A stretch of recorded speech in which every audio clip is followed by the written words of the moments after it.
filho de milionário pula em cima de caixão gritando: "Ninguém vai enterrar minha mãe viva." Antes de começarmos, não se esqueça de se inscrever no canal para não perder nenhuma história incrível como essa. Vamos lá! Você já imaginou estar prestes a enterrar alguém que você ama, e de repente perceber que ela ainda está viva? No Brasil, mais de 3.000 diagnósticos de morte são errados todos os anos. Mas para Ragil, um jovem herdeiro milionário do Pará, esse erro quase custou o maior amor da vida dele, sua mãe. Naquela manhã abafada de terça-feira, Belém parecia como qualquer outro dia. O ar úmido misturado ao cheiro doce das mangueiras era familiar. A cidade respirava rotina, mas dentro da mansão da família Merra, o clima era outro. O silêncio era pesado, sufocante. Os empregados andavam de cabeça baixa, e ninguém ousava dizer uma palavra mais alta. A matriarca, Priya Merra, havia morrido. Segundo o laudo médico, foi uma parada cardíaca fulminante. Ela caiu no chão da varanda logo após o café da manhã. Os olhos apagaram, a respiração cessou, e o corpo já estava frio quando o socorro chegou. O médico mais respeitado da cidade, Dr. Azevedo, confirmou: não havia mais nada a ser feito. Ragil não conseguia aceitar. A imagem da mãe sorrindo poucas horas antes ainda estava vívida demais em sua mente. Ela estava tão bem. Tinha até brincado sobre ele trabalhar demais, e dito que prepararia tapioca com queijo do Marajó só para vê-lo comer mais devagar. Como alguém morre de repente assim, sem sinal nenhum? O enterro foi marcado para a manhã seguinte. Tudo foi muito rápido, quase como se alguém tivesse pressa para se livrar de um corpo. Havia uma insistência estranha por parte do médico, que alegava que o calor da cidade tornava tudo mais delicado, e que o sepultamento não deveria esperar. Naquela noite, Ragil não conseguiu dormir. As lembranças não o deixavam em paz. A mansão, antes cheia de vida, parecia um mausoléu. Por volta das 3 da madrugada, ele ouviu um barulho vindo da parte de trás da casa. 3 batidas secas na janela da sala de leitura. Quando foi verificar, não havia ninguém, apenas um envelope deixado no chão da varanda. Dentro do envelope, um bilhete com letras tremidas e desalinhadas. Ela está viva. Estão enterrando a verdade com ela. Foi como um soco no estômago. O coração de Ragil disparou. Aquilo era loucura? Um trote? Ou a verdade que ele temia admitir? Ele tentou racionalizar. Talvez fosse alguém tentando chantageá-lo. Mas e se não fosse? E se? E se a mãe dele realmente estivesse viva? Na manhã do enterro, Ragil chegou ao cemitério antes de todos. O caixão estava fechado, já no centro da capela pequena, cercado por flores e velas. O padre ajeitava seus papéis para começar a cerimônia. Amigos e empresários locais começaram a chegar, muitos com olhos inchados, outros apenas por conveniência. Ragil observava tudo com atenção. Havia uma inquietação dentro dele, algo que gritava. Sua mãe não parecia morta no velório, sua pele não tinha o tom que ele conhecia como sem vida. Aquilo tudo parecia uma encenação mal ensaiada. E então, no meio da cerimônia, quando o padre começou a recitar a primeira leitura, Ragil explodiu. "Parem!" Ele gritou, a voz embargada. "Parem agora!" Todos olharam, surpresos. O padre tentou acalmá-lo. Um dos tios levantou para contê-lo. Mas Ragil não hesitou. Correu em direção ao caixão e, sem pensar 2 vezes, se jogou por cima dele. "Ninguém vai enterrar minha mãe viva!" gritou, batendo com os punhos na tampa de madeira. "Eu sei que ela está aqui. Eu sinto." Os convidados ficaram em choque. Alguns gritavam, outros puxavam os celulares para gravar. O padre pedia calma. Mas Ragil já não ouvia nada. Estava dominado por uma mistura de pânico, desespero e fé. Diante da insistência, o caixão foi aberto. As mãos trêmulas do funcionário do cemitério puxaram a tampa lentamente. E ali, no silêncio cortado apenas pelo som dos pássaros do cemitério, uma respiração fraca foi ouvida. Priya Merra estava viva.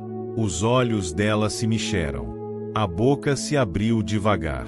Uma enfermeira presente correu até ela. Um médico convidado tentou medir os sinais vitais. Ragil caiu de joelhos, segurando as mãos frias da mãe. Ela estava desidratada, fraca, quase sem batimentos. Mas viva. Foi levada às pressas para o hospital. Ninguém sabia explicar como ou porquê. O doutor Azevedo desapareceu da cidade no mesmo dia. E no coração de Ragil, não havia mais dúvidas. Alguém tentou matar sua mãe. Mas por quê? E quem? Enquanto ela lutava pela vida em um leito de UTI, ele se preparava para descobrir o que se escondia por trás daquele erro médico. O que Ragil estava prestes a descobrir ia abalar não só sua família, mas toda a elite do Pará. A cidade ainda tentava entender o que havia acontecido naquele enterro. Era como se o tempo tivesse congelado por alguns segundos, e depois tudo se transformado num filme que ninguém acreditava ser real. O vídeo de Ragil gritando e se jogando em cima do caixão viralizou em minutos. As imagens rodaram o Brasil. Uns diziam que ele havia enlouquecido. Outros o chamavam de herói. Mas ele não se importava com o que diziam. Só pensava nela. Priya estava viva, mas mal conseguia manter os olhos abertos. O corpo, enfraquecido pelo colapso e pelo tempo em que ficou desacordada dentro do caixão fechado, reagia devagar. Ragil mandou buscar uma equipe médica de São Paulo, especialistas que chegaram em poucas horas num jatinho fretado. Ele não confiava mais em ninguém da cidade. Muito menos no médico que havia declarado sua mãe morta. Doutor Azevedo tinha sumido. Desaparecido como fumaça. O consultório estava fechado. Nenhuma resposta no celular. Os vizinhos disseram que ele saiu às pressas, numa caminhonete preta, levando malas e queimando pneus. Aquilo só confirmava o que Ragil já sentia no fundo do peito. Aquilo não tinha sido erro. Aquilo tinha sido plano. Na sala de espera da clínica particular onde Priya estava internada, Ragil andava de um lado para o outro. Já era noite quando um dos seguranças particulares da família, um homem calado chamado Severino, se aproximou e falou baixinho: "Chegou isso aqui." Entregaram no portão da mansão. De novo, sem ver quem foi. Era outro envelope. Exatamente igual ao da noite anterior. Sem remetente. Sem assinatura. Apenas um papel simples, dobrado ao meio. Dessa vez, a mensagem era ainda mais direta. A verdade está no rio Acará. Pergunte por Ananta. Ela sabe tudo. Ragil leu aquilo umas 10 vezes. O rio Acará ficava a poucas horas de Belém, num trecho ribeirinho cercado por comunidades pequenas, onde quase não chegava internet e muito menos polícia. Era onde sua mãe costumava levar alimentos e medicamentos quando fazia ações sociais. Ela sempre dizia que aquelas pessoas sabiam mais da vida do que qualquer doutor de universidade. O nome Ananta não lhe era estranho. Lembrava vagamente de sua mãe falando de uma mulher assim, parteira e curandeira, que vivia isolada na beira do rio. Diziam que ela era muda, mas que curava com as mãos e ouvia as plantas. No dia seguinte, ao amanhecer, Ragil embarcou em uma voadeira com Severino e seguiu pelas águas turvas do Acará. Era um rio estreito, mas profundo, cercado por mata densa. O calor parecia ainda mais opressivo ali. A cada curva, Ragil sentia que se aproximava de algo grande e perigoso. Foram quase 3 horas navegando até chegarem numa palafita simples, feita de madeira de andiroba, fincada sobre estacas no barrento. Uma fumaça saía da chaminé, e o cheiro de folhas queimadas invadia o ar. Uma mulher surgiu na porta. Tinha pele escura, cabelos grisalhos e olhos tão vivos que pareciam atravessar qualquer alma. Mesmo sem dizer uma palavra, ela já estava respondendo tudo com aquele olhar. "O Ananta?" perguntou Ragil, com a voz hesitante. Ela apenas assentiu com a cabeça e fez sinal para que ele entrasse. O interior da casa era escuro, mas acolhedor. Havia ervas secando penduradas no teto, potes de barro alinhados no canto, e desenhos em carvão nas paredes, símbolos antigos, que Ragil não sabia decifrar. Ananta pegou um caderno velho, abriu numa página onde já havia uma frase escrita: "Você não está louco. Tentaram matar sua mãe." Ele sentiu um arrepio correr pela espinha. Ela então começou a escrever mais, rápido, como se já soubesse todas as perguntas que Ragil faria. Há meses eles observam. A riqueza da sua família atrapalha planos maiores. Sua mãe descobriu algo. Quiseram silenciar. Ragil tentou entender, mas Ananta levantou-se, foi até uma estante e tirou uma pasta de plástico com papéis amarelados e algumas fotos. Numa das imagens, Priya aparecia ao lado de trabalhadores ribeirinhos, apontando para uma clareira no meio da floresta. Em outra, documentos antigos de uma jazida de nióbio, um minério raro e extremamente valioso, assinados por um consórcio internacional desconhecido. A mãe de Ragil havia descoberto que empresários estavam usando terras ribeirinhas como fachada para extração ilegal. E parece que ela não só tinha provas, como estava prestes a denunciar. Mas a tentativa de assassinato de Priya, orquestrada por alguém dentro do sistema, parecia ser a última tentativa de silenciar um dos maiores escândalos ambientais e econômicos da região. Ragil não conseguia processar tudo o que estava acontecendo. Ele olhou para as fotos e documentos, tentando encaixar as peças. Havia algo ainda mais sinistro por trás disso tudo, algo que Priya tinha descoberto antes de ser quase morta. O consórcio internacional que estava envolvido com a exploração ilegal de minerais e terras estava entrelaçado com alguns dos políticos mais poderosos da região, incluindo o próprio governador do Pará. Ananta então apontou para uma foto de uma reunião secreta, uma imagem desfocada, mas que mostrava claramente uma figura que Ragil reconheceu de longe. Era o Dr. Azevedo, o médico que havia falsificado a morte de sua mãe. Ragil não conseguia mais esconder a raiva. Sua mãe não havia sido apenas uma vítima de erro médico, mas parte de uma conspiração muito maior. A dor de saber que sua mãe havia sido sacrificada em nome de interesses maiores fez seu coração se encher de um ódio imenso. Mas isso também o impulsionou. Ele sabia que precisava agir rapidamente. Eu preciso levar isso ao público. As pessoas precisam saber a verdade, disse Ragil, com a voz firme. Ananta sentiu, e sua expressão séria sugeria que ela sabia que Ragil estava prestes a colocar em risco tudo o que tinha. Mas ela também sabia que ele não poderia parar agora. De volta à cidade, Ragil começou a elaborar um plano. Ele não apenas exporia o que sua mãe havia descoberto, mas também faria com que todos soubessem da tentativa de assassinato contra ela. A batalha estava apenas começando, e ele estava preparado para enfrentar os monstros por trás disso tudo, mesmo que isso significasse sacrificar a sua própria segurança. Priya, ainda muito fraca, conseguiu enviar uma mensagem final para Ragil. Lute. Não deixe que eles destruam tudo.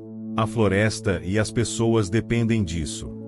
Era tudo o que Ragil precisava ouvir. Ele estava pronto para ir até o fim. A luta pela verdade, pela justiça, estava apenas começando. Ragil segurava as fotos com mãos trêmulas. O rosto da mãe sorrindo no meio da floresta, cercada por trabalhadores humildes, contrastava demais com a imagem que agora via todos os dias no hospital. Ela fraca, calada, lutando para respirar. O que ele tinha diante dos olhos era uma verdade sufocada. Priya Mehra não apenas fora vítima de uma tentativa de assassinato, ela tinha sido silenciada por ter descoberto demais. Ananta, mesmo muda, não precisava de palavras. Seus gestos eram certeiros, seus olhos falavam mais do que qualquer frase. Ela apontou para um mapa desenhado à mão que havia sobre a mesa. Mostrava a região do Acará, marcando 3 pontos com tinta vermelha. Ragil entendeu que eram locais de interesse, provavelmente onde estavam ocorrendo atividades ilegais. Ela escreveu em seu caderno: não confie em ninguém de farda, nem em médico, nem em juiz. Eles compraram tudo. Ragil sentiu o peso dessas palavras. Pela primeira vez na vida, se deu conta do quanto sua bolha de luxo e privilégio havia o mantido distante da verdade que sua mãe sempre enxergara de perto. Ele era apenas um garoto rico metido a empresário, enquanto Priya arriscava a própria vida defendendo terras, rios e pessoas que quase ninguém via. O que eu faço agora? Ele perguntou, num sussurro cansado. Ananta escreveu com calma: você já começou. Agora precisa terminar o que ela começou. Na volta para Belém, a cabeça de Ragil fervilhava. Severino, sentado ao lado, observava o rio sem dizer uma palavra. Era um homem de poucas falas, mas leal até o último fio de cabelo. Quando Ragil contou o que havia descoberto, ele apenas assentiu com a cabeça e disse: então a gente vai até o fim, patrão. Contudo, de volta à cidade, Ragil foi direto ao hospital. A equipe médica de São Paulo informava que Priya estava melhorando, embora ainda sem falar. Ela parecia tentar dizer algo com os olhos, como se tivesse pressa, como se soubesse que o tempo era curto. Ragil segurou sua mão e prometeu: eu vou descobrir tudo. Eles não vão vencer. Naquela noite, ele reuniu um pequeno grupo de confiança.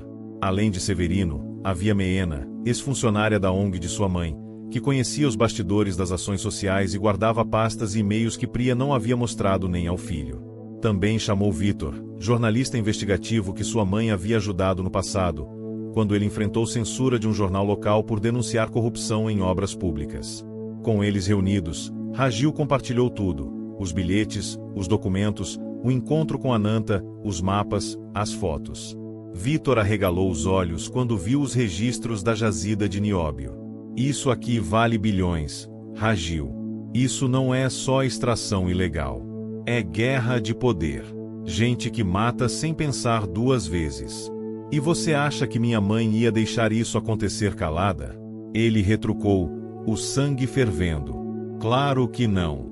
E é por isso que tentaram apagar ela do mapa.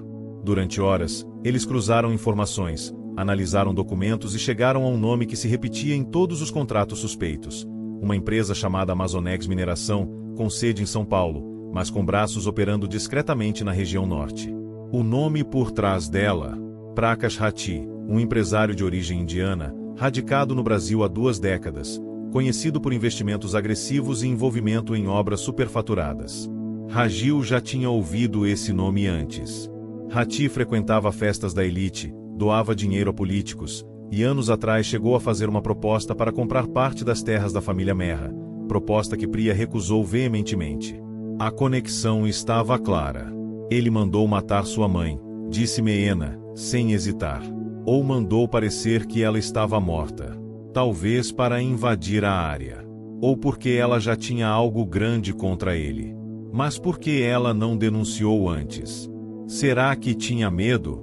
Ou esperava o momento certo? Vitor sugeriu expor tudo imediatamente à imprensa. Mas Ragil hesitou. Sabia que, sem provas concretas, nada se sustentaria. Eles precisavam de algo mais. Precisavam de acesso à documentação original da jazida, que, segundo Meena, ficava escondida na fazenda da família, no interior do Pará, numa antiga sala de arquivos que só Priya acessava. E onde fica a chave? Perguntou Vitor. Ragil olhou para a aliança que usava no pescoço. Não era uma aliança comum. Era grossa, antiga, pesada. E sua mãe sempre dizia, esse anel guarda mais do que ouro. Guarda nossa história. No dia seguinte, foram para a fazenda. A viagem foi longa e tensa. Ao chegarem, encontraram a casa empoeirada, mas intacta. No fundo do casarão, atrás de uma estante falsa, havia uma porta de ferro com uma fechadura incomum. Ragil encaixou a aliança. Serviu como chave. Ao abrir, o ar parado da sala revelou o cheiro de madeira velha e papel antigo. Ali estavam caixas, dossiês, contratos e gravações escondidas.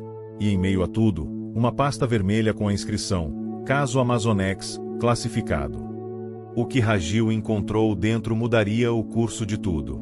Ali havia detalhes, valores, nomes de políticos comprados, áudios de reuniões clandestinas, coordenadas geográficas das áreas de exploração e provas de suborno. E uma foto de Prakash Rathi apertando a mão de Doutor Azevedo. Agora, a verdade tinha nome, rosto e preço. Mas para expor tudo, Ragil precisaria de coragem e se preparar para a guerra. Ragil passou horas trancado na antiga sala de arquivos da fazenda, lendo cada papel, escutando cada gravação, tentando juntar as peças do quebra-cabeça que sua mãe havia deixado. Era como se Priya já soubesse que em algum momento alguém precisaria continuar seu trabalho. As provas estavam ali, meticulosamente organizadas, como se aguardassem o momento certo de explodir. E aquele momento era agora. Em uma das gravações, Ragil reconheceu a voz da própria mãe, em tom firme, mas contido, como quem falava com alguém perigoso. Ela dizia claramente, eu sei o que vocês estão fazendo no Acará. E se tentarem calar alguém de novo, eu mesma vou levar isso à imprensa internacional. Do outro lado, uma voz masculina, pausada e calculista, respondeu: a senhora é uma mulher admirável, Priya. Mas já passou do seu limite. Esse é um jogo muito maior que a senhora imagina. Essa voz era inconfundível. Prakash Hati. Rajil desligou o gravador, a garganta seca. Era como se o fantasma da mãe tivesse deixado instruções, pistas, avisos. E, mais do que isso, coragem. Ao lado dele, Meena e Vitor organizavam os documentos em categorias: políticos comprados, contratos fraudulentos, áreas invadidas, mortes encobertas. Tudo estava ali. E uma planilha, em especial, chamava atenção. Era uma lista de cooperação. Nomes de juízes, policiais militares, vereadores e até secretários estaduais recebendo valores mensais da Amazonex para manterem tudo sob controle. Ao lado de cada nome, uma observação: leal, em observação, instável e, por fim, ameaçado de mudar. Rajil sentiu um frio no estômago. Dentre os nomes listados, estava o do governador do estado. Aquilo ia muito além de uma conspiração local. Era uma teia, e eles estavam no centro. Meena foi categórica: se você expor isso agora, eles podem vir com tudo. Não é só sobre a sua mãe mais. É sobre você também. E se a gente esperar mais? Retrucou Rajil. Eles ganham tempo para limpar tudo, para desaparecer com provas. Eu não posso deixar isso acontecer. Então a gente precisa fazer isso do jeito certo, disse Vitor. E proteger as testemunhas antes de soltar qualquer coisa. Começamos com uma denúncia anônima, liberamos aos poucos. Deixamos eles se mexerem. E quando estiverem expostos, aí sim a gente mostra tudo. Rajil concordou. Era arriscado, mas fazia sentido. Já sabiam onde estavam os alvos. Agora precisavam encontrar aliados que não estivessem comprados. Gente que ainda não tinha um preço. Enquanto organizavam as próximas ações, Severino entrou na sala com o celular na mão. É do hospital. Disseram que é urgente. O coração de Rajil quase saiu pela boca. Atendeu na mesma hora. Senhor Rajil, aqui é a doutora Andrea. Sua mãe acabou de despertar por completo. Está consciente, respirando sozinha e está pedindo para falar com o senhor. Ele não respondeu. Apenas saiu correndo, como se as pernas tivessem vida própria. Em minutos, já estava no hospital. Quando entrou no quarto, os olhos de Priya se cruzaram com os dele. Havia ali dor, alívio e um amor que nem o tempo nem a morte conseguiram apagar. Mãe, ele murmurou, sentando-se ao lado dela, segurando sua mão. Priya ainda estava fraca, mas sua voz saiu firme o suficiente. Você abriu a sala secreta?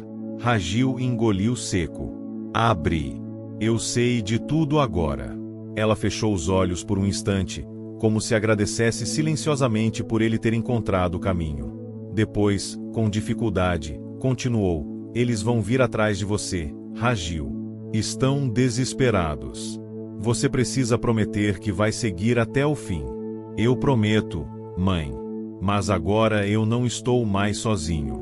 Naquela mesma noite, Vitor publicou a primeira parte da denúncia em um site independente. Dados financeiros da Amazonex, áudios de reuniões clandestinas e documentos mostrando invasões em terras protegidas. Tudo com provas.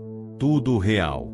A matéria se espalhou como fogo em mato seco. Mas Rajil sabia que aquilo teria consequências. Na manhã seguinte, a casa da fazenda foi invadida. Por sorte, ninguém estava lá. Mas os invasores destruíram a sala secreta, queimaram arquivos, quebraram equipamentos. Era um recado claro. Eles estavam sendo observados. E o tempo deles estava se esgotando. Na televisão, o governador aparecia em coletiva, dizendo que estava chocado com as acusações e que determinaria uma investigação rigorosa. Mas Rajil não se iludia. Sabia que aquilo fazia parte do teatro. Eles estavam tentando ganhar tempo. O próximo passo era ousado. Eles precisavam de alguém de dentro. Alguém que conhecesse o esquema por dentro da Amazonex. Foi então que Meena lembrou de um nome, Ravi Kumar, ex-funcionário da empresa, demitido meses antes após descobrir documentos indevidos. Ragil e Vitor o localizaram em Abaetetuba, escondido, vivendo com medo. Quando o encontraram, ele hesitou em falar. Dizia que já havia sido ameaçado, que sua esposa e filhos corriam risco. Mas ao ver os documentos que Ragil possuía, algo mudou no olhar dele. Se vocês já sabem tudo isso, então tá na hora da verdade vir à tona, disse Ravi. Mas a gente vai precisar correr. Eles já sabem que vocês estão chegando perto demais. Agora, Ragil tinha o que precisava: provas, testemunha e motivação. A guerra estava declarada. E ele sabia, não podia mais recuar. Mas o inimigo também sabia onde atacar. E o contra-ataque não demoraria. Naquela manhã, Belém acordou em estado de alerta. A denúncia publicada por Vitor havia tomado os noticiários, mas o que assustava mesmo era o silêncio dos poderosos. Nenhuma coletiva oficial, nenhuma nota concreta da polícia, nenhum desmentido da empresa Amazonex. Era como se todos estivessem esperando algo, ou armando alguma coisa. Ragil sabia que a calmaria era apenas o começo do vendaval. Ao lado de Ravi Kumar, o ex-funcionário da mineradora, ele passou a madrugada cruzando provas, vídeos e documentos que revelavam um esquema criminoso envolvendo extração ilegal de nióbio, lavagem de dinheiro e corrupção institucional. O que mais impressionava Ragil não era o valor das cifras, bilhões desviados ao longo de 7 anos, mas a frieza com que tudo era feito. Era como se cada vida destruída, cada rio contaminado, cada criança que adoecia nas margens do Acará fosse apenas mais uma vírgula nos contratos. Ravi revelava detalhes que nem mesmo Priya havia conseguido documentar: locais exatos de extração escondidos sob áreas falsas de preservação, uso de balsas ilegais durante a madrugada, envio de minério por aviões clandestinos para fora do país. E o mais perigoso: nomes. Nomes grandes. Nomes protegidos. A diretoria da Amazonex tem ligação com políticos em Brasília, Ragil. Gente que senta em comissões ambientais e finge proteger a floresta enquanto assina o próprio lucro, disse Ravi, esfregando os olhos cansados. Eles não vão deixar barato. Eu estou te avisando. Mas Ragil não ia recuar. Pela primeira vez, ele sentia que tudo que viveu até ali tinha um propósito. Não era só por Priya. Era por todo mundo que confiou nela. Era por cada pessoa esquecida nas beiras dos rios, por cada ribeirinho ameaçado, por cada árvore arrancada sem piedade. Na manhã seguinte, a resposta do inimigo chegou. Policiais armados até os dentes invadiram a clínica onde Priya estava internada. A justificativa: um mandado de transferência assinado por um juiz local, alegando suspeita de fraude médica no laudo de óbito. Segundo o documento, Priya deveria ser levada a um hospital do governo, sob custódia, até que o caso fosse esclarecido. Mas Ragil já esperava algo assim. Antes mesmo de os policiais entrarem, Severino e Meena haviam preparado um plano. Priya foi transferida para outro local sigilosamente, usando uma ambulância privada. No leito, colocaram uma paciente semelhante, entubada, com o rosto coberto. Um blefe bem feito. Quando os policiais perceberam, já era tarde. A notícia do sequestro armado viralizou. A imprensa, até então dividida, passou a desconfiar da força do Estado. Como uma mulher que sobreviveu a um erro médico brutal era agora tratada como criminosa. Ragil foi até a sede do Ministério Público Estadual com um pendrive nas mãos. Lá dentro, procurou diretamente a promotora Luciana Torres, uma figura conhecida por não aceitar pressão política. Eu não vim pedir favor.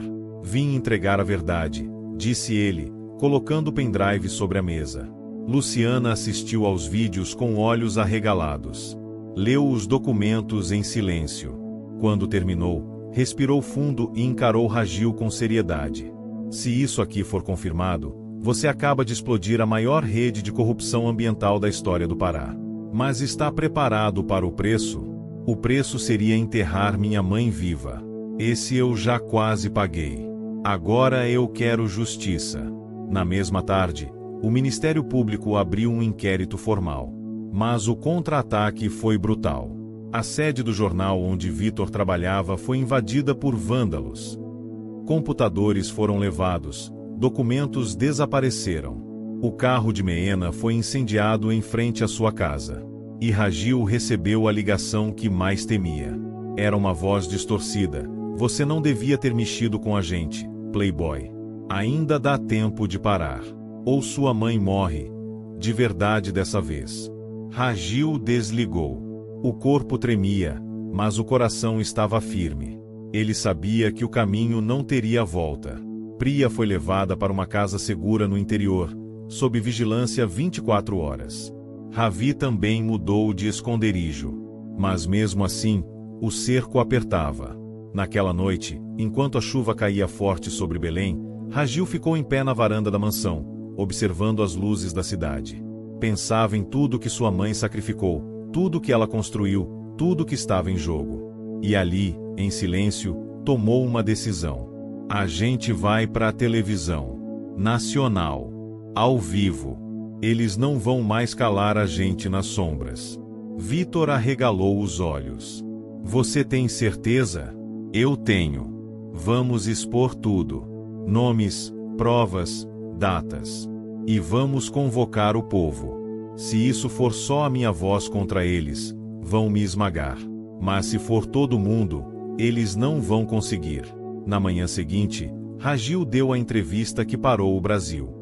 Com documentos nas mãos e emoção nos olhos, contou tudo. O plano para matar sua mãe, a corrupção por trás da Amazonex, a tentativa de silenciamento, as ameaças. A comoção foi imediata. Redes sociais explodiram, artistas se manifestaram, movimentos sociais do país inteiro ofereceram apoio. Mas com a luz também vem a sombra. E alguém, naquele momento, recebia uma nova ordem: acabem com ele. E com a velha. Agora. 2 dias após a entrevista que sacudiu o país, a tensão pairava no ar como fumaça densa. O rosto de Ragil estava em todos os noticiários, redes sociais, painéis de jornalismo investigativo. Chamavam-no de herói, de filho corajoso, de símbolo de uma nova geração que não aceitava mais ser cúmplice do silêncio. Mas, por trás dos elogios, crescia uma sombra inquietante. A entrevista havia provocado reações imprevisíveis. Em algumas cidades do Pará, protestos começaram a surgir em frente às sedes municipais, exigindo investigações. Um grupo de líderes indígenas, que há anos tentava denunciar a devastação de suas terras, entrou em contato com Ragil. Eles sabiam que ele podia ser a ponte entre o grito deles e os holofotes da mídia nacional. Mas nem todos estavam do lado da verdade. Naquela mesma noite, a casa segura onde Priya estava escondida foi alvo de um atentado. Foi por pouco. Muito pouco. Severino, sempre atento, percebeu movimentações suspeitas no mato próximo à propriedade. Um carro sem placas parado na estrada de terra. Homens armados andando sorrateiros no escuro. Ele não hesitou. Me diz aí, quero saber, de onde você está assistindo? Comente aqui, deixe seu like e inscreva-se no canal. Ao final direi uma palavrinha, fica ligado. Agora sim, vamos para a história. Pegou Priya nos braços e fugiu pelos fundos com ela e a enfermeira. 15 minutos depois, 2 bombas caseiras destruíram a entrada da casa. Ragil soube da notícia por uma ligação de voz tremida de Meena. A raiva subiu como fogo. Eles tentaram matar minha mãe de novo, ele disse, olhando para Vitor, que largou o telefone e começou a digitar imediatamente. Isso tem que estar no ar em 1 hora. Dessa vez, Ragil não esperou por jornalistas. Pegou o celular e gravou um vídeo ali mesmo, com os olhos ardendo de fúria. Hoje tentaram matar minha mãe pela 2ª vez. Vocês não conseguiram da primeira, e não vão conseguir agora. Nós temos todas as provas. E agora temos o apoio do povo. Se algo acontecer com ela, com qualquer um da nossa equipe, o Brasil inteiro vai saber quem foi. Não estamos mais com medo. Vocês deviam estar. O vídeo alcançou 2 milhões de visualizações em menos de 4 horas. E junto dele, vieram novos aliados. Pessoas que Ragil jamais esperava. Procuradores federais de outros estados começaram a mandar mensagens, pedindo acesso ao dossiê. Uma ONG internacional de direitos humanos ofereceu proteção jurídica à família. Até uma senadora do Amapá, conhecida por enfrentar o lobby do agronegócio, ligou pessoalmente para Ragil, oferecendo uma audiência pública no Congresso. Mas também chegou outro aviso. Um envelope, deixado em silêncio sobre o capô do carro de Vitor, com uma única folha digitada: "Você acha que ganhou. Mas nós só estamos limpando a bagunça antes da próxima jogada. O jogo ainda é nosso." Ragil leu aquilo em silêncio, depois o queimou. Já sabia que o inimigo não agia com pressa. Era metódico. Queria que ele se exaurisse, que desistisse, que cometesse um erro. Mas o erro vinha deles. Na manhã seguinte, um novo vazamento chegou até o grupo por uma fonte anônima. Uma planilha de pagamentos feita por Prakash Rathi a um conselheiro do Tribunal de Justiça do Pará. O valor: 4,5 milhões de reais em troca de decisões favoráveis à Amazonex em disputas judiciais por terras indígenas. Era o furo que faltava. O elo entre a empresa e o judiciário. Vitor publicou com exclusividade. O escândalo se tornou nacional. Pressionado, o governador do estado demitiu 3 secretários e pediu afastamento temporário para colaborar com as investigações. Mas a imprensa sabia. Ele estava tentando salvar o próprio pescoço. Ragil, por sua vez, continuava focado em proteger o mais precioso: sua mãe. Priya já conseguia caminhar com ajuda. O brilho nos olhos começava a voltar. Ela acompanhava tudo, mesmo que em silêncio. E, numa tarde calma, pediu papel e caneta. Ragil se sentou ao lado dela, curioso. Ela escreveu: "Eu sabia que você não ia me enterrar viva. Mas você me deu uma nova vida. Agora, vai até o fim." Ele segurou as lágrimas. Aquela era a maior bênção que poderia receber. Só que o inimigo, mais uma vez, estava à frente. E quando Ragil achava que nada mais poderia surpreendê-lo, chegou a notícia que travou o país. Prakash Rathi havia fugido. As câmeras do Aeroporto Internacional de Belém registraram sua saída por uma porta reservada, embarcando num jatinho rumo à África, onde possuía negócios em mineração. A Polícia Federal alegou problemas operacionais no sistema de alerta. A população gritou traição. Mas Ragil sabia que aquela fuga tinha nome e sobrenome: proteção. Alguém no alto escalão havia aberto as portas para Rathi escapar. Alguém poderoso. Alguém que ainda estava solto. Mesmo com a fuga, Ragil não perdeu o foco. O próximo passo já estava traçado: levar as provas ao Congresso Nacional e forçar uma CPI. Era hora de expor tudo em cadeia nacional, diante das câmeras, diante de deputados e senadores, diante do Brasil inteiro. Mas ele também sabia que, quanto mais alto subisse, mais sozinho poderia ficar. E o que ele ainda não sabia é que a próxima traição viria de dentro. A casa onde Ragil montara seu centro de operações agora funcionava como um verdadeiro bunker. Tudo era monitorado. Câmeras instaladas, detectores de sinal, comunicação criptografada. Não era paranoia, era sobrevivência.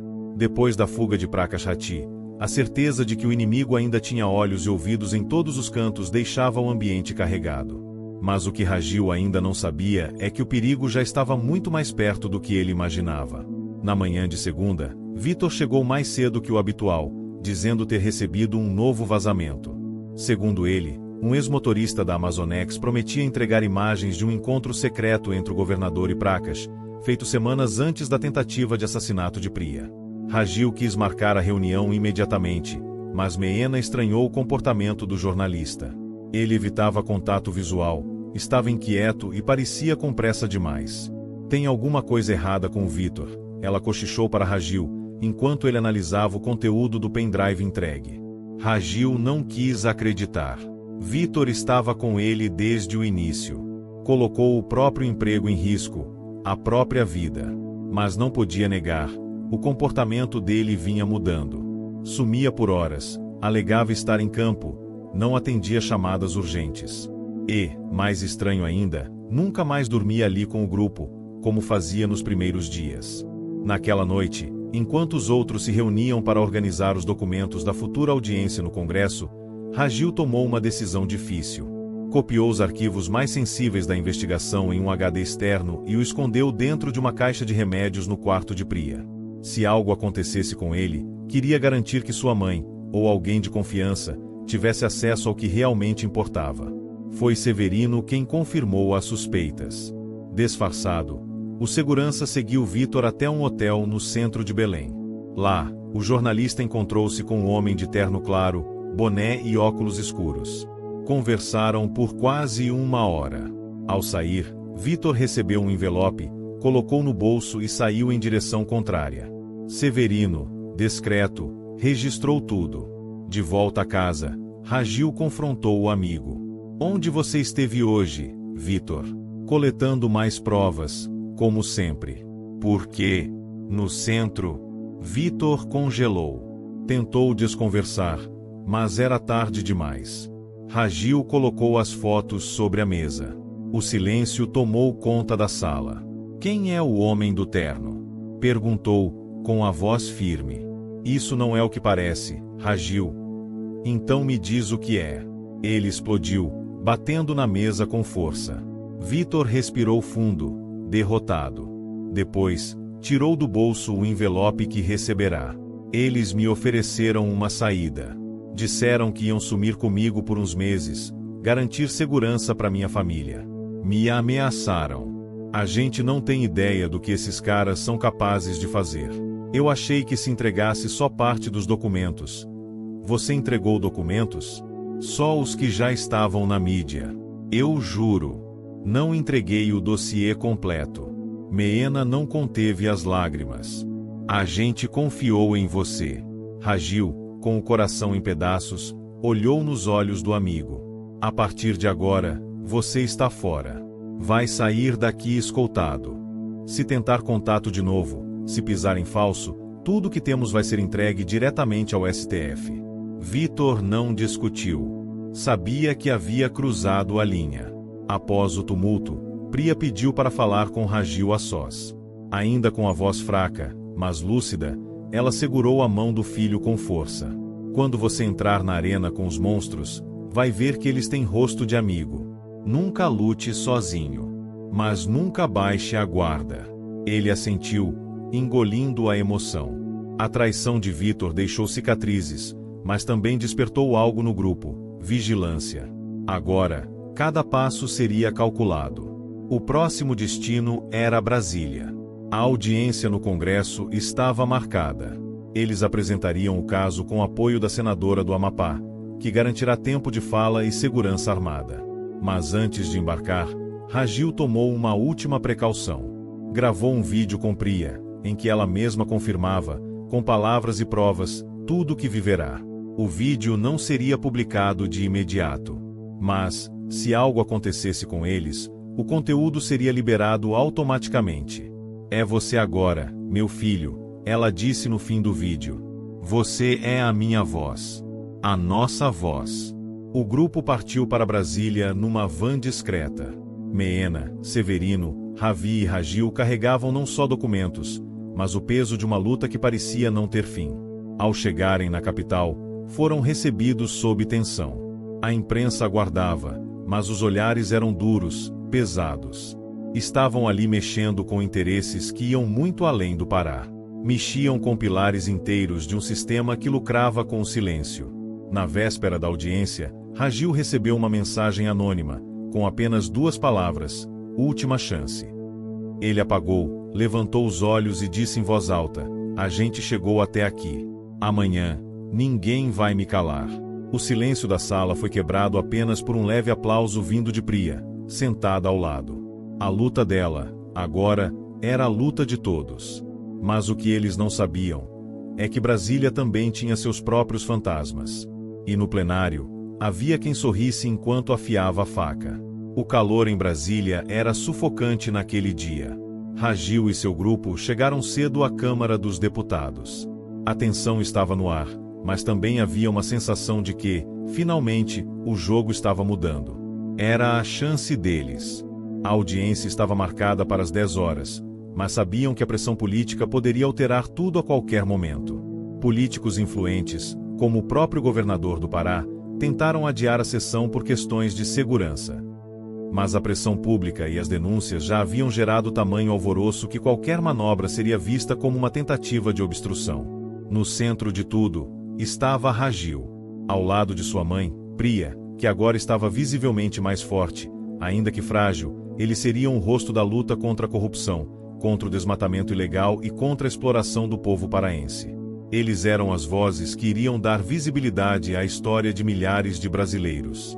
Na sala de espera do Congresso, a presença de jornalistas e ativistas era imensa. O tema não só estava entre as pautas mais comentadas nas redes sociais, mas também era a principal questão abordada pelos noticiários. A hashtag Justiça para Priya estava em todos os cantos da internet. Ao redor deles, a cada olhar e cada pergunta, crescia a sensação de que estavam prestes a mudar o rumo da história. Mas o grande medo ainda pairava sobre Ragil. Ele sabia que estava lidando com forças muito mais poderosas do que imaginava. A fuga de Prakash Rathi para a África, e os vazamentos que comprometeram aliados próximos, eram apenas a superfície de um problema muito maior. Eles não vão facilitar, Ragil. Fique atento, qualquer erro e você pode ser a próxima vítima, tanto você quanto sua mãe, disse Severino, que nunca deixou de ser cauteloso, mas agora estava mais do que nunca nervoso com o cenário. Ragil olhou para sua mãe, que agora parecia tranquila, mas seus olhos estavam carregados de preocupação. Ela, apesar da dor que ainda sentia, demonstrava uma força inabalável. Eles chegaram até ali, e nada nem ninguém poderia impedir que tivessem seu dia de justiça. A primeira parte da audiência foi protocolar. Deputados trocaram olhares, apresentaram discursos vazios e prometeram agir, mas ninguém realmente parecia disposto a seguir em frente com seriedade. Foi quando o relógio marcou 12 horas, e a pressão começou a aumentar, que Ragil tomou a decisão que mudaria tudo. Ele se levantou, interrompendo o fluxo burocrático da sessão, e pediu a palavra. Todos os olhares se voltaram para ele. Ele respirou fundo e começou a falar. Não estamos aqui para discutir promessas vazias ou para ouvir políticos dizendo que vão investigar. Estamos aqui porque minha mãe foi assassinada em vida. Estamos aqui porque vidas foram destruídas pela corrupção.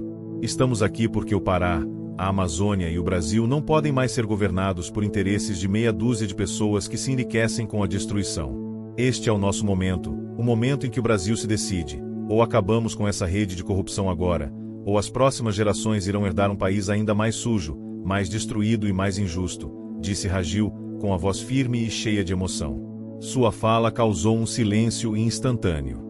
Alguns parlamentares estavam visivelmente desconfortáveis, outros pareciam nervosos, e os jornalistas estavam com suas câmeras apontadas para ele.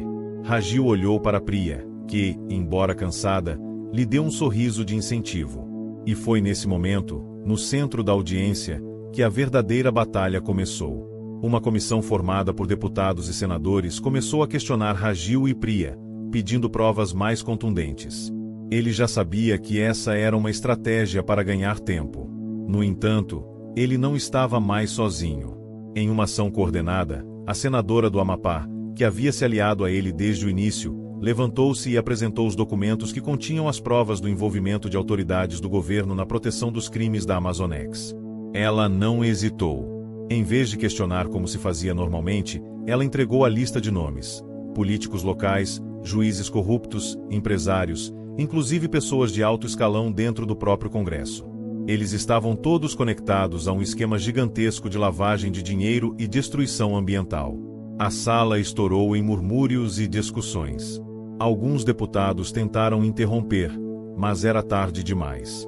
As provas estavam na mesa, e a mobilização dos movimentos sociais era palpável. Pela primeira vez em muitos anos, a sociedade estava pressionando com uma força que não poderia ser ignorada.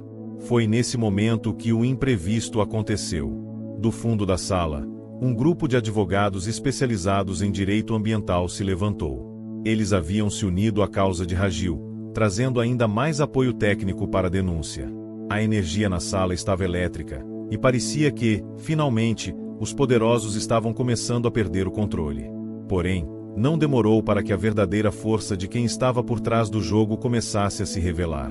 Um telefonema no meio da audiência trouxe uma reviravolta inesperada.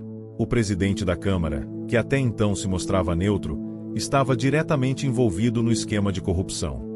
As evidências surgiram como um golpe fatal, quando o nome dele apareceu na lista de transações financeiras ilícitas. A sala ficou em choque. Ragil não podia acreditar no que estava vendo. Era um nome que ele nunca imaginou ver ali, mas, ao mesmo tempo, sabia que isso mudaria tudo. Agora, o cerco estava realmente fechado. Priya pegou a mão de Ragil e, em um sussurro, disse: "Chegamos até aqui, meu filho.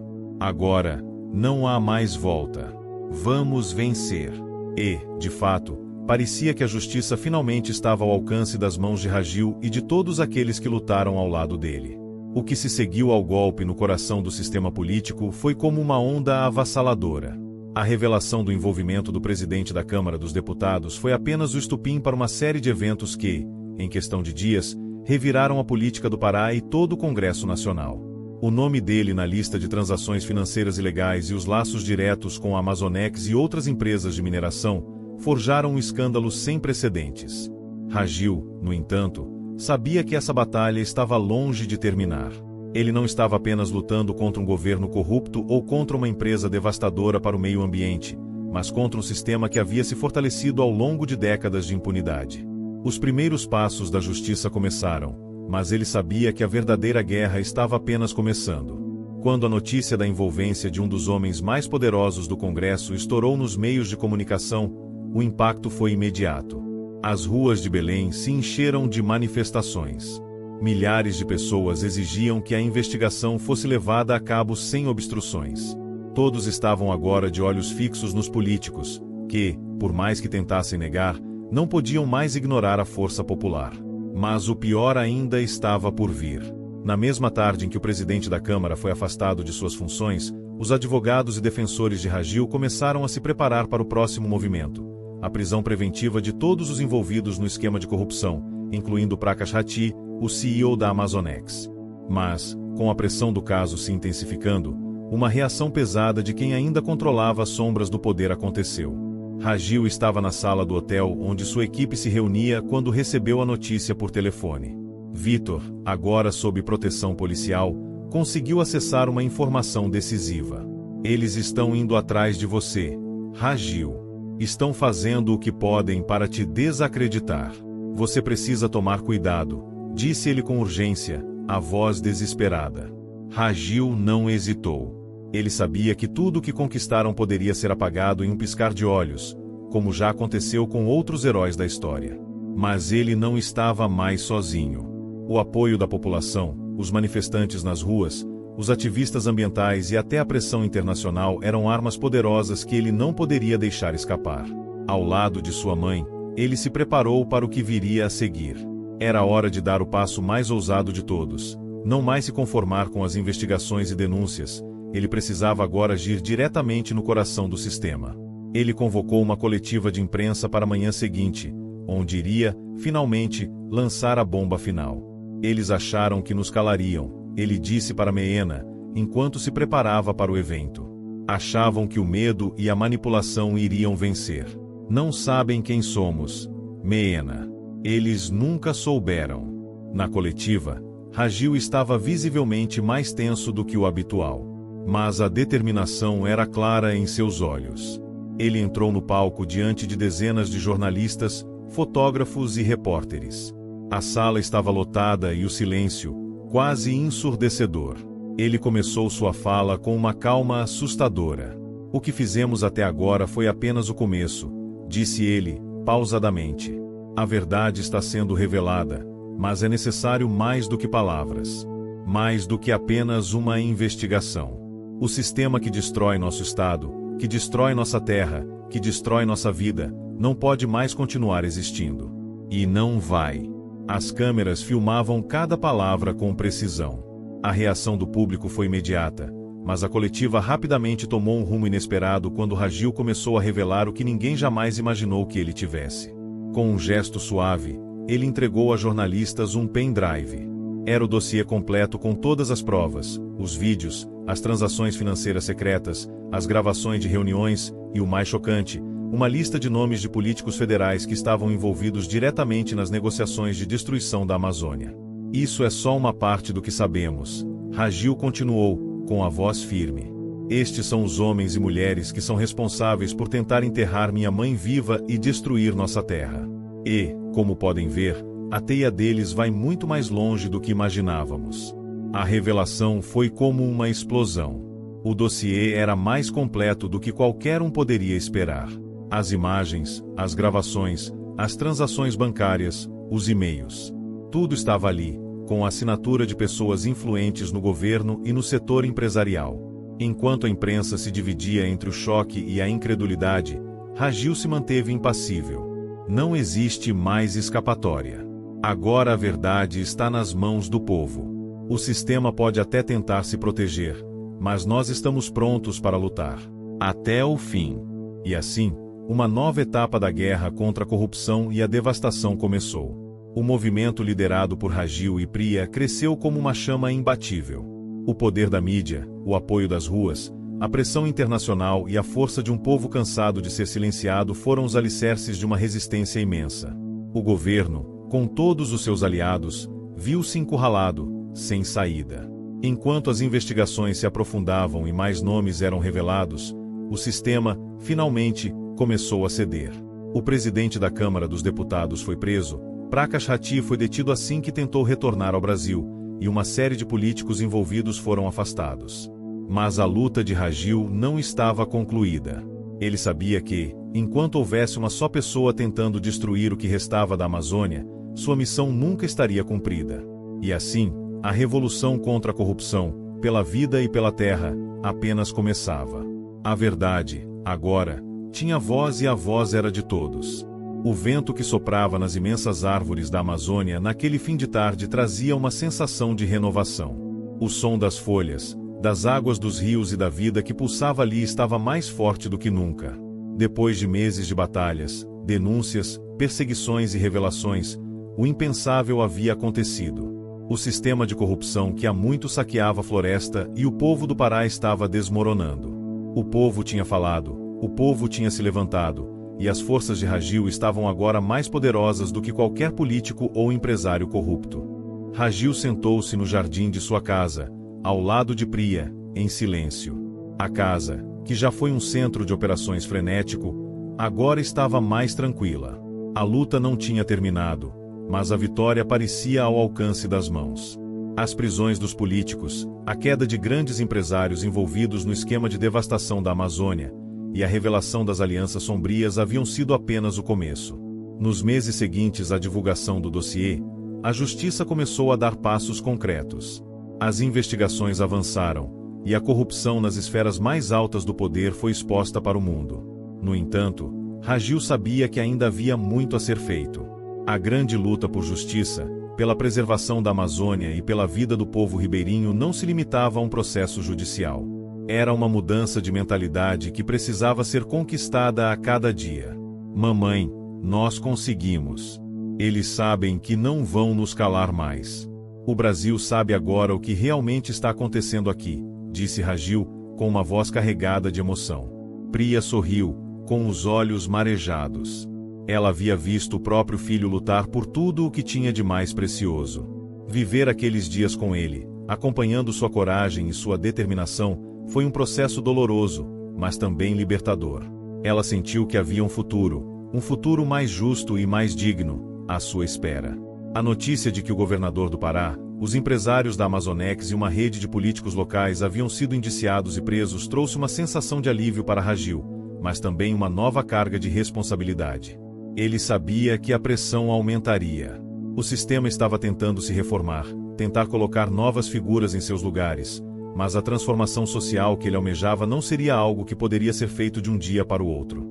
A justiça estava em movimento, mas ela precisava ser constante.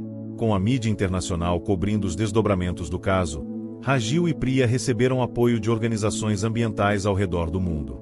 As consequências de sua luta ecoaram não só no Brasil, mas em todos os lugares onde a floresta amazônica era considerada um símbolo de resistência e vida. A mobilização mundial pela preservação da Amazônia finalmente tinha um rosto, e esse rosto era o de Ragil. Mas havia ainda um próximo passo a ser dado.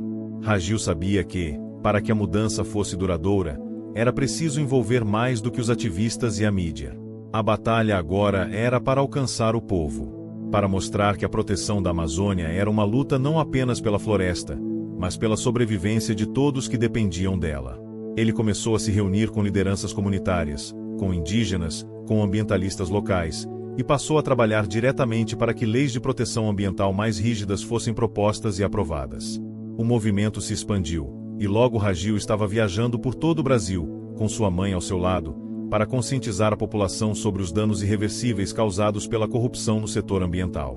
Ele sabia que, no futuro, outros Raggios e Prias surgiriam, mas para isso, era preciso educar, espalhar a mensagem e garantir que o Brasil nunca mais se esquecesse do valor da sua maior riqueza, a Amazônia.